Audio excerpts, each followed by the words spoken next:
welcome to the State Department. Just very quickly, one brief thing. I'll wait for, sorry, I didn't give full 2 minutes. Please, sir. Have a seat, Justin. Thank you. Please. Quickly at the top, and I'll get to your questions.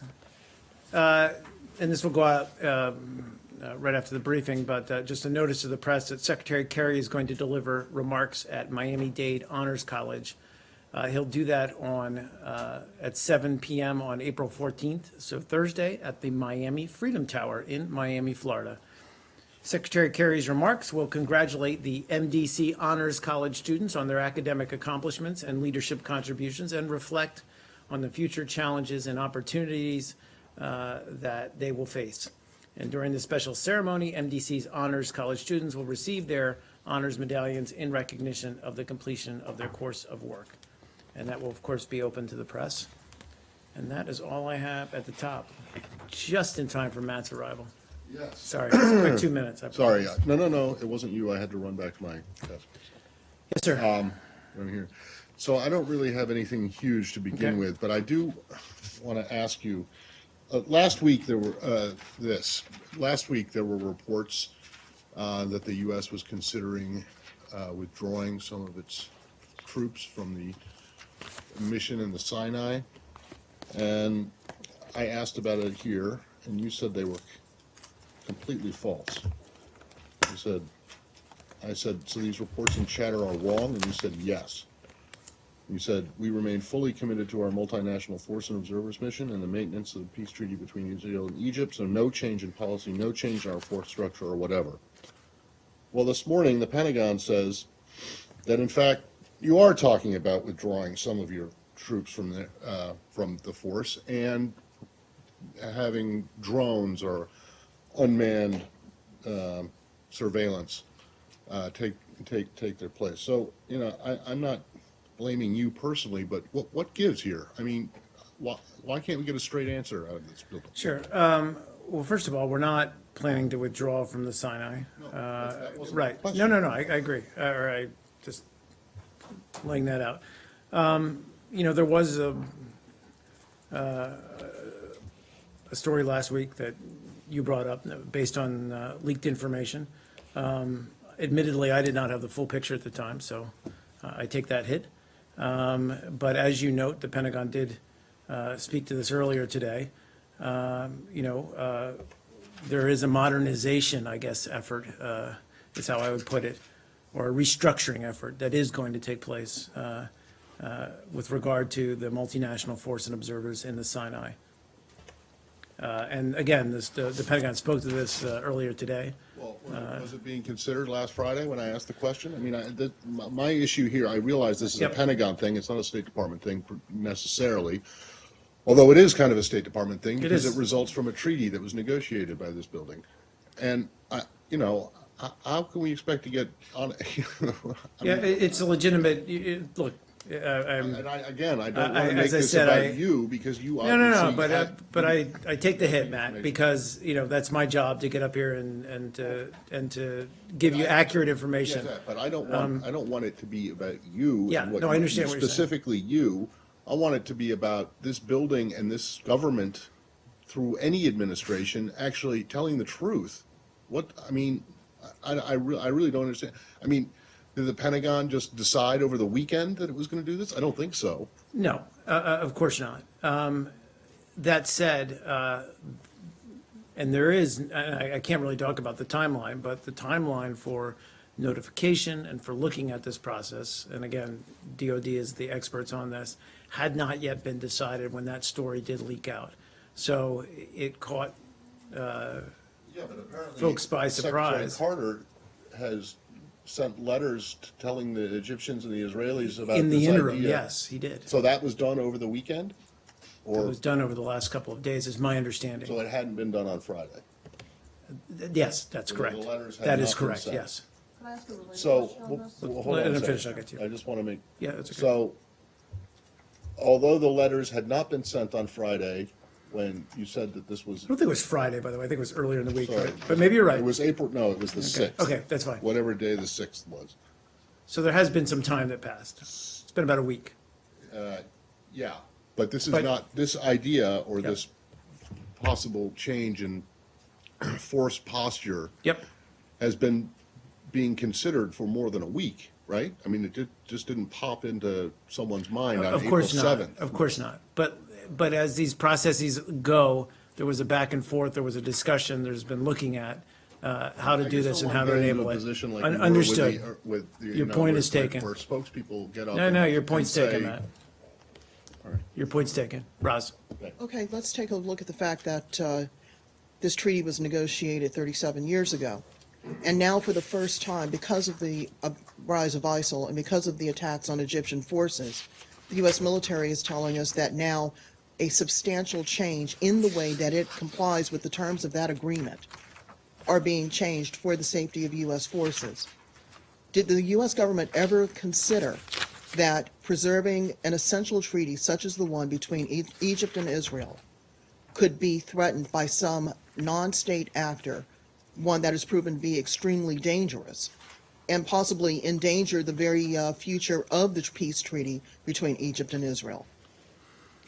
So a couple of points on the premise of your question, Roz. First of all, this was not done in response to any real or perceived threat by ISIL forces on the ground in the Sinai. This is part of an ongoing effort, again, my understanding, our understanding, to look at how to modernize the MFO, including utilization of technology, including greater efficiencies of operations, but to look at how to change its posture on the ground in order to do its job more effectively. Whether and how significant a force reduction that will entail, I can't speak to at this point in time. But what I can say is in no way does it speak to a lessening in our commitment to the objective of the MFO mission.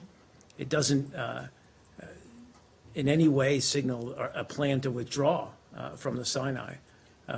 We are fully committed to the MFO mission and the maintenance of the peace treaty between Egypt and Israel. Well, the timing of this modernization is quite curious because on September 15th, a number of U.S. forces, 4 or 5 people, were injured as part of an attack allegedly carried out by ISIL fighters. The U.S. has been using drone technology for the better part of 15 years now. It seems rather curious that the U.S. would seriously consider not only moving personnel out of the area, but possibly reducing the number of personnel on the Sinai after all of this time of using this technology.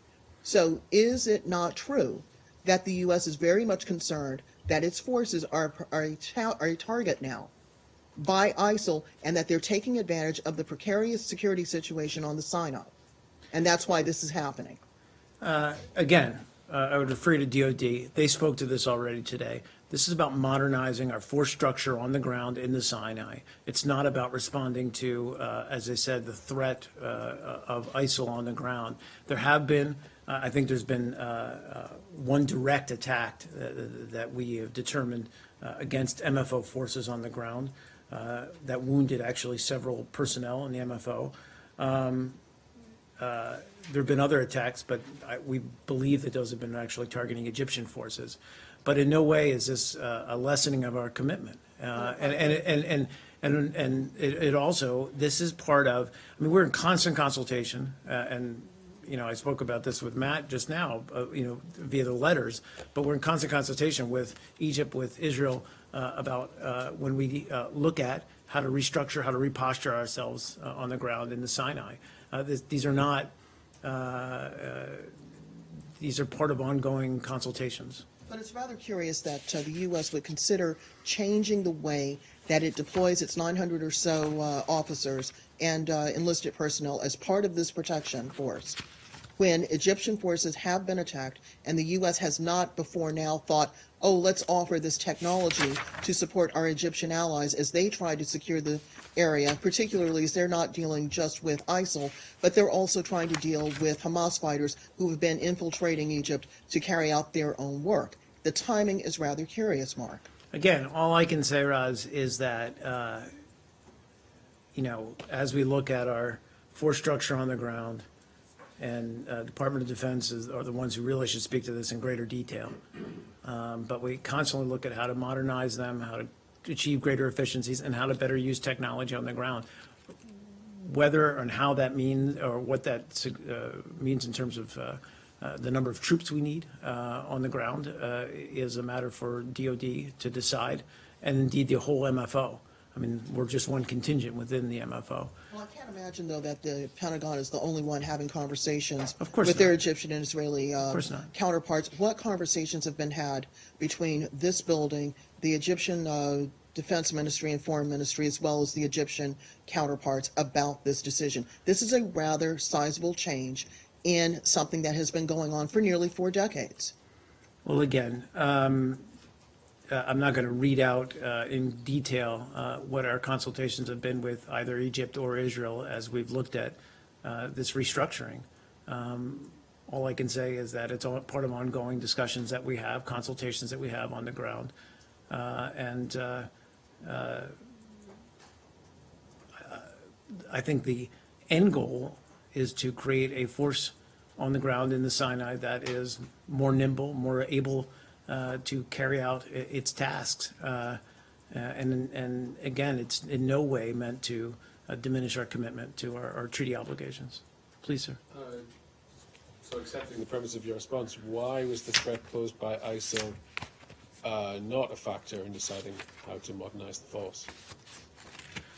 Why was, I'm Posed sorry. by the Islamic State and jihadist groups in Sinai. You argue that you're simply modernizing it in order to conduct the same mission as before, monitoring the peace treaty between Yep. Egypt and Israel. Right. So why Well, not? why was it not- I'm was- sorry, why why did was you it not not take considered? into account the increased threat by Well, non-state actors? I can say that in recent period, and again, there has been, as Roz just detailed, there have been some attacks by ISIL forces in Sinai. We have provided the MFO with some additional force protection, as well as communication, medical, and other support. I just, timing aside, I think this is more of a comprehensive look at how to restructure the force going forward. Of course, we take into consideration all factors on the ground, including the security. But with the clear understanding that we've got a mandate with the MFO to fulfill, and so we're not going to diminish the capability to do that. What is the building's message to those Israelis and Egyptians living in Sinai, near the Sinai, having counted on the presence of U.S. forces to not just maintain the peace between the two countries, but also to deal with Hamas, with dealing with ISIL and others, that the movement of people away from where they have traditionally been stationed is going to maintain their security? The message is that we remain fully committed to the MFO mission, the maintenance of the peace treaty between Israel and Egypt. We're going to support the MFO and its ongoing efforts to carry out its mission, to verify the treaty, and we're going to do that in a smart, modernized way. So this isn't a matter of simply putting more troops on the ground or more boots on the ground or throwing more money at it. It's just an attempt to, I think, modernize and look at how to make the force that is there more agile. Please, sir. Are we done with, are you moving on, or are you on Sinai? Great, happy to talk to Iraq. So there's a KRG delegation here in the United States. Before they get here, the KRG spokesperson said they are here at the request of the United States. I was wondering if the United States has actually invited them to be here. And they're here, obviously, from what they say, requesting for more financial help for the Peshmerga forces, especially when it comes to the liberation of Mosul. That's my first question. The second question, I think it was last Friday when the Secretary Kerry was in Baghdad, and it was notably, he didn't go to Erbil. So the decision not to go to Erbil by Secretary Kerry, how much this decision has to do with the refusal of President Barzani to step down from presidency? Well, a couple of things. First of all, on the KRG delegation, there is a delegation led by Deputy Prime Minister Kubad Taliban, who's rather scheduled to be in Washington.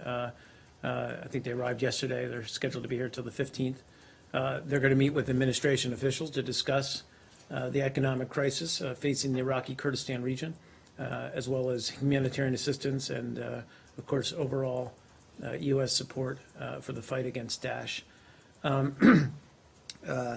As to who invited whom, I can't speak to that, but I know they're scheduled to meet with several Department of State officials, including Deputy Secretary Tony Blinken, Deputy Assistant Secretary for Iraq, Joseph Pennington, Special Envoy and Coordinator for International Energy Affairs, Amos Hochstein, and Undersecretary for Civilian Security, Democracy and Human Rights, Sarah Sewell. In answer to your second question about why the Secretary didn't travel to Erbil, all I can say is that, you know, he was on the ground in Baghdad for a day. Obviously, there are security concerns always when he's moving about in Iraq. I don't think it was meant to send any signal to the people of the region of Kurdistan region, rather, Iraqi Kurdistan region.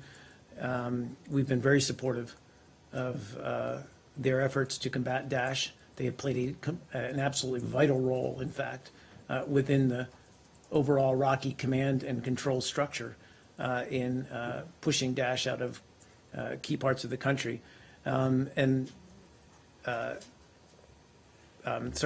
Special Presidential Envoy Brett McGurk did remain in Iraq, and he also, I believe, met with Iraqi Kurdistan region officials as well over the last several days.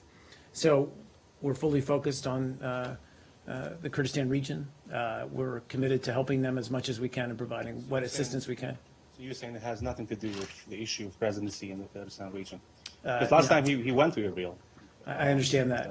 I think it was more a matter of scheduling priorities or scheduling demands. Just Yes, sir. One last thing on Yes, sir. the KRG delegation. Yes. Do you have new financial support of the Kurdistan region? Or, I mean, they met with the secretary in Baghdad, and now they are here with the request of more financial help from the U.S.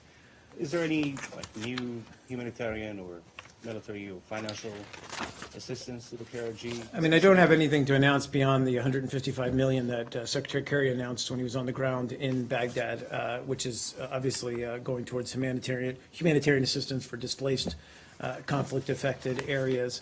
And that's on top of, I think, nearly $800 million since the start of fiscal year 2014. But of course, we're always looking at ways we can provide more support. Please. Hi, Mark. Yeah. On a different topic, South China Sea. Sure, okay. So Manila is to restart a military airport revamping South China Sea on the illegally occupied island, Zhongye Island. So what is the U.S. point of view on this? What kind of stand do you hold? Well, I'd refer you to the government of the Philippines to talk about their activities. I mean, overall, our position regarding the South China Sea hasn't changed. But, you know, Mark, Manila once announced a suspension to the construction, but now you see they restart the construction. So do you think they are playing the hypocrite? What's your point of view? Look, I'm not going to characterize their actions beyond saying that our position regarding the South China Sea is very well known. You know, we don't want to see construction activities on disputed features. We don't want to see any kind of militarization of outposts. What we want to see, frankly, is a de-escalation of tensions and refraining from provocative actions, with regard to Philippines' specific plans or proposals in the South China Sea. I just have to refer you to them. But one last thing, that this fully... When the Chinese do things that you say are provocative and unilateral in terms of construction on disputed areas, you tell them that you say it's bad and they should stop.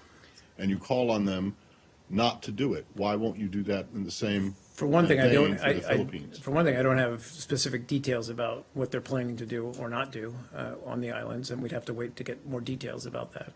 Well, but, I mean, you said the other day when you were asked about this lighthouse that was going up on a Chinese lighthouse. And I that said was we'll going have to up. certainly wait and see what Yeah, but it you looks said that like. they shouldn't do it. Well, I think in response to our second question, I did say our policy has not changed. Go ahead with any plan it has to build an airstrip. That's not, on- that specific policy is not exclusive to China. Okay. But the Philippines actually unilaterally initiated the arbitration case.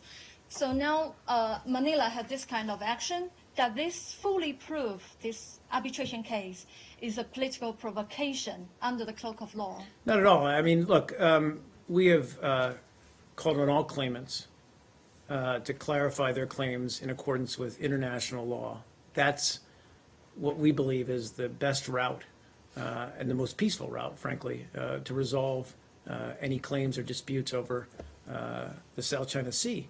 And that includes, as you note, rules-based mechanisms like international arbitration, which is what they are pursuing. So we believe that case should move forward and in accordance with international law. So what is the message behind the inconsistency of Philippines' words and action? I mean, I don't have any more detail to provide. Frankly, I would, again, have to refer to the Philippine government to speak for itself in terms of what its actions are, what its motivations are behind its actions. All I can say is what our policy, and that hasn't changed. We want to see rules-based mechanism, or adherence to rules-based mechanisms to resolve claims regarding South China Sea. Thanks. Please, sir. You and then you. Kind of Please. separate. Yeah, sure. Okay. So the Chinese Foreign Ministry criticized the G7 foreign minister's statement on the South China Sea and the East China Sea, saying that the G7 should focus on global economic governance and members should stop making irresponsible remarks. Do you have a response to that? I really don't. I'll let the G7 statement speak for itself. We certainly signed it and agreed to it, but I'm not going to get into an argument back and forth over whether it was valid or not. We believe it was. Please. Do you think that the strong reaction from China is indication that the continued focus on this issue is having an effect of pressuring the Chinese on the topic? Hard to say. There are, as you well know, there's a lot of sensitivities about South China Sea and about territorial claims surrounding it. Again, what I think it speaks to is the need for peaceful diplomatic legal mechanisms to resolve these issues to the point where we're not seeing, as we just discussed, reclamation projects, construction projects, any kind of thing that's going to lead to escalated tensions and provocations. Please. Just want to follow up on Yes. last point. Last week, when China finished building the lighthouse, you immediately expressed your objection. So when it comes to Philippines, are you trying to turn a blind eye to Philippines' action in South China Sea? I think what I said, and as I said, we've seen the reports stating that China will begin operating a lighthouse on Subi Reef.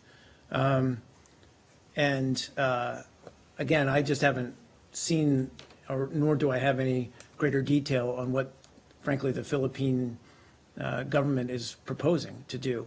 So all I can say is revert back to what our stance is, our position is regarding any kind of attempt to construct new facilities or in any way develop the South China Sea islands. So I'll stop there. So you want to condone Philippines' action in South China Sea if it's confirmed true? We don't, again, not without singling out the Philippines, I think broadly, yes, we don't want to see any kind of development on any of the islands that will further escalate tensions. Are you concerned if China take any counteraction to go against Well, again, I mean, Philippines? we're certainly concerned, and that's one of the reasons why we always speak to our concerns about these kinds of actions, is that we don't want to see, as they often do, set off an escalation of tension. That's the last thing we want to see. Also in China, Kenyan authorities have deported 37 Taiwanese citizens to China on Tuesday, and the Taiwanese government said the Kenyan police used force and tear gas to send them onto a plane. Do you have any comment on that? Excuse me, I'm aware of the reports, we're looking into it. I don't have any further details. You're talking about the 37 Taiwanese citizens who were, yes, sent back to China by the Kenyan authorities. Again, we've just seen reports so far, we're trying to get more details about it. I suppose this is included in that, but the Taiwanese are also saying that one of the citizens is a joint Taiwanese-US citizen. Are you Also aware aware of of that report, we just don't have a Privacy Act, where we, due to privacy considerations, we can't speak to that right now. Again, as we get more details, we'll obviously share them with you. The Kenyan government said the one China policy as the basis of this deportation action. Is it consistent with your interpretation of the one China policy in this regard? Again, I think we need to see more details and more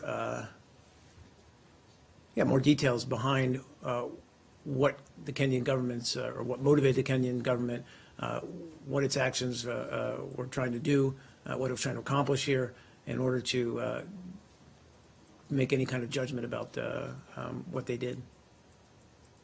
Please, sir. Are you considering taking any measures against the referendum in Darfur to discredit it or to influence the government in Sudan? Hold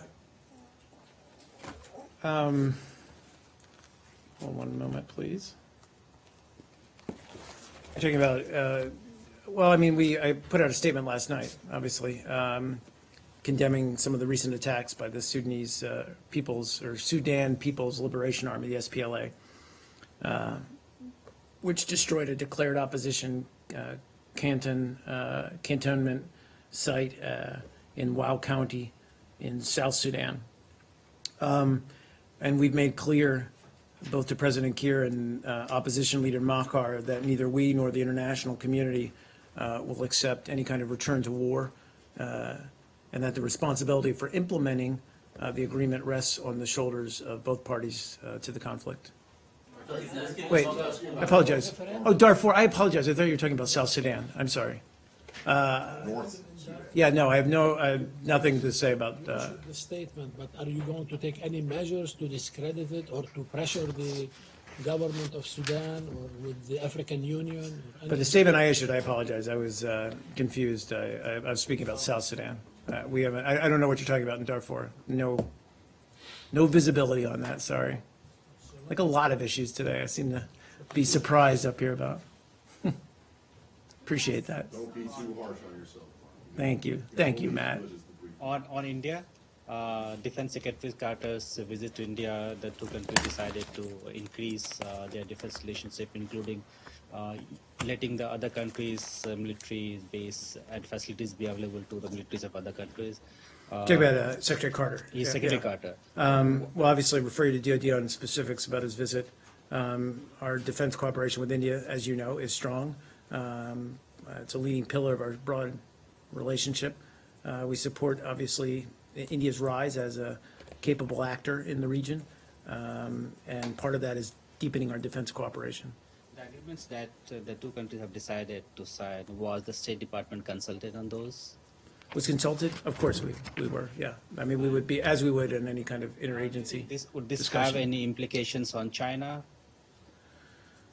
I mean, how so specifically, just in terms of, Because the U.S. military can go and use Indian facilities, same the Indian military can come here and use the U.S. facilities. Would that have any implications on U.S. relations with China? look, I mean, I'm not going to conjecture. All I'll say is that we support positive, peaceful, stable relations with all countries in the region. That includes India and China. There's no zero-sum game here. Please. Hey, Nikki. There you go.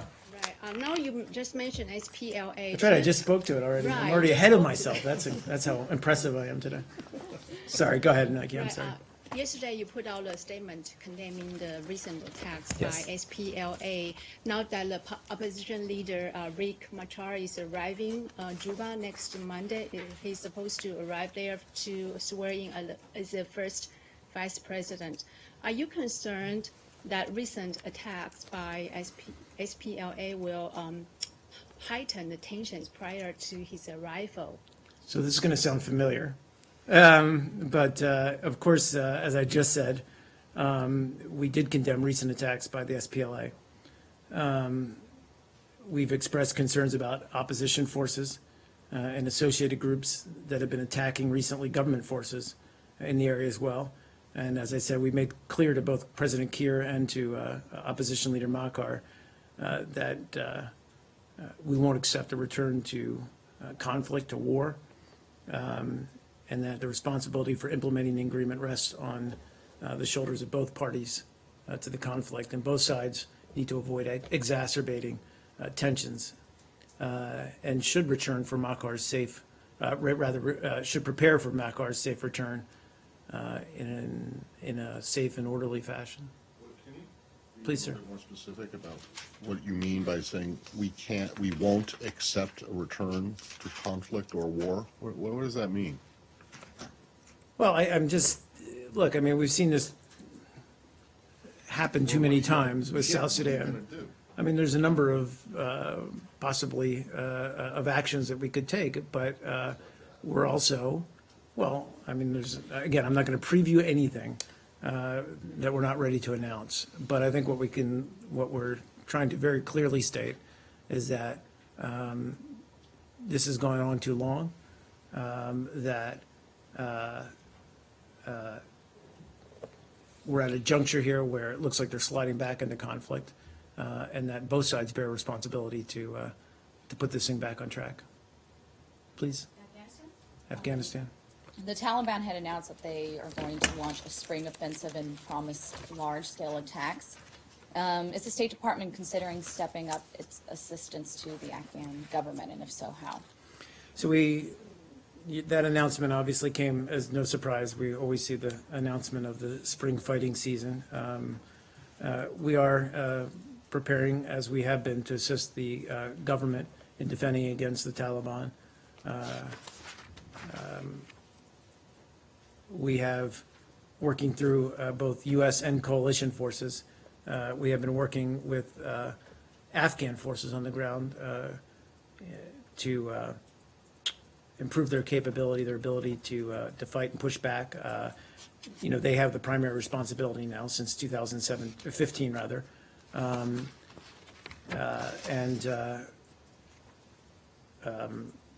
We're going to continue those efforts. I don't have anything specific in terms of increased assistance.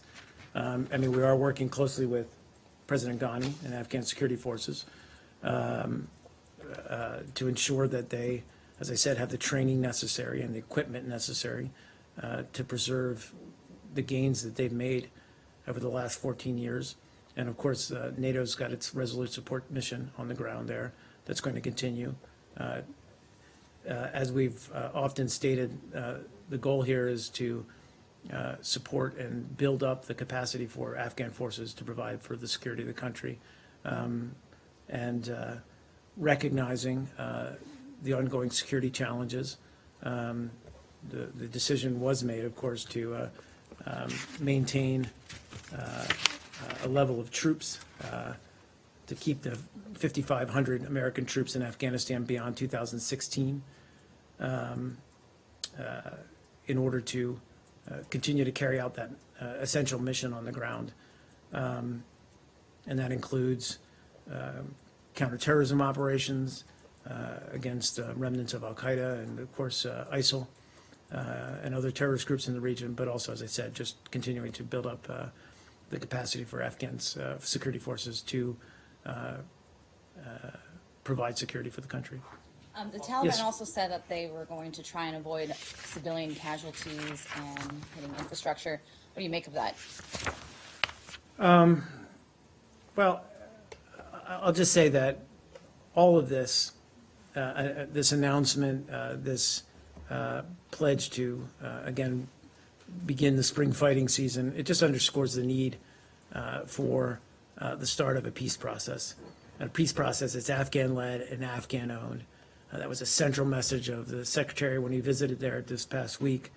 It just underscores also that this conflict is not going to be resolved on the battlefield. But how serious the peace process? Hasn't it met a dead end because Taliban have now announced for the offensive? Well, I mean, you know, it has not proceeded as quickly as I think many would have liked. Again, without being able to, I'm not, you know, I would refer you to the Taliban, frankly, to talk about, but they have undergone some leadership changes and have been unresponsive to this effort to get these peace talks going. That only underscores, frankly, the urgency going forward. So are you giving them? to the Taliban? I did. You're welcome to. I'm sure the BBC has spoken to them many times.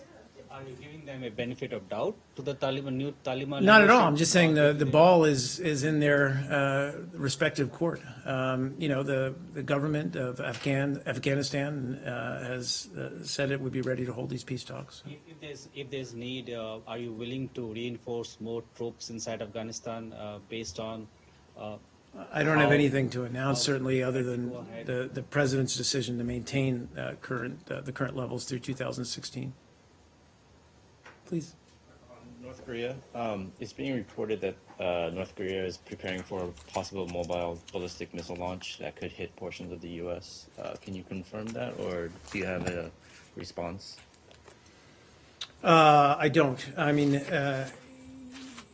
not specifically to that allegation or that threat out there. I mean, we've seen, obviously, North Korea continue to take actions, irresponsible actions in pursuit of, or rather, just in an effort to destabilize the region. None of these actions are particularly helpful, only escalate tensions further. But I don't have anything in response to that particular threat. We good? Oh, yes, sir. They're far-flung, but they'll be very quick. Far flung. One, yesterday you seemed to leave open the door to the idea of supporting a UN resolution that the Did I? Palestinians have, are showing around New York. But you said, in response to one question, you said we might take it to the Security Council. Did you mean to leave that impression? I can firmly shut that door.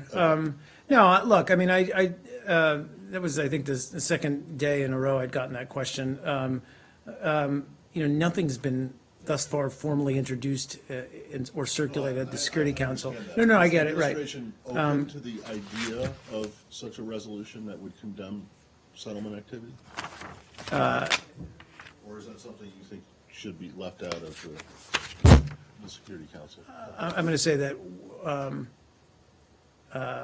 our position hasn't changed in terms of action on this issue at the UN Security Council. Which means that you're opposed to it? Opposed to it. Yeah, okay. Then I had, I asked you about, but we kind of got sidetracked onto the situation, the case in the UAE yesterday. So I don't know if you actually registered the taking question about these Palestinian human rights activists who are coming to town next week. Anyway, if you didn't, because it kind of got lost in the. No, I agree. I One's from apologize for that. Gaza, one's from the West Bank. I'm just I thought we took, I know we took the question, If you could get an answer. but I will as get to you an whether answer they for that, of course. Have any meetings here with people that haven't been here in a Absolutely. while. And then lastly, these are the. Those aren't that far flung, by the way. Those are pretty Well, no, close. no, no. These are the far flung Okay. ones. I'm just wondering if you guys have any thoughts, any comments about the situation in Brazil politically, and also. I think, yeah, sure, go ahead. Whether you have any kind of a position on the Egyptian decision to return, to give these two Red Sea islands to Saudi Arabia. On the Egyptian decision, I'm going to take that question. I just don't have any details about that. On the Brazilian question, and I think we said this, I obviously refer you to Brazilian authorities, but we believe Brazil's democracy is mature, it's strong enough to ensure that its current political challenges are met and get resolved in a way that allows Brazil to prosper. All right. Would you say the same thing about South Africa? Yes, I having mean, their own- I'm You aware think of that their, their I'm aware of democracy- their own, yeah. Do you I think their mean, democracy is mature enough? What's the maturity, the age of maturity for It's like a democracy wine. these days? look, I mean, South Africa has some pretty significant challenges in terms of its political growth, but it also has democratic institutions in place that we believe can work to resolve these kinds of issues. And again, these are tests for any political system, including our own, when these kinds of allegations or investigations or issues come to the fore. You know, I don't think anyone can say unequivocally that their democracy is superior or more mature than any other. But I think it speaks to the strength of anyone's democracy that they can weather these, that they have the processes and the institutions in place to weather them. So, yes, on both counts. Okay. You do go, U.S. officials from all administrations, secretaries of state go around talking about how the United States is a mature democracy, the oldest democracy. So, But we also make no claims as to whether our our democracy is superior than others. Iceland's had an elected parliament for 1,000 years, and they just lost a prime minister. There you go. Of course, I'm so sorry. Yeah. please. A top State Department official is being cited as saying that the numbers for ISIS are the lowest that they've ever been since the U.S. started monitoring them in 2014. Can you confirm that that's the case? And do you have any numbers for what those might be? I do not. So let's talk about this offline. Thanks.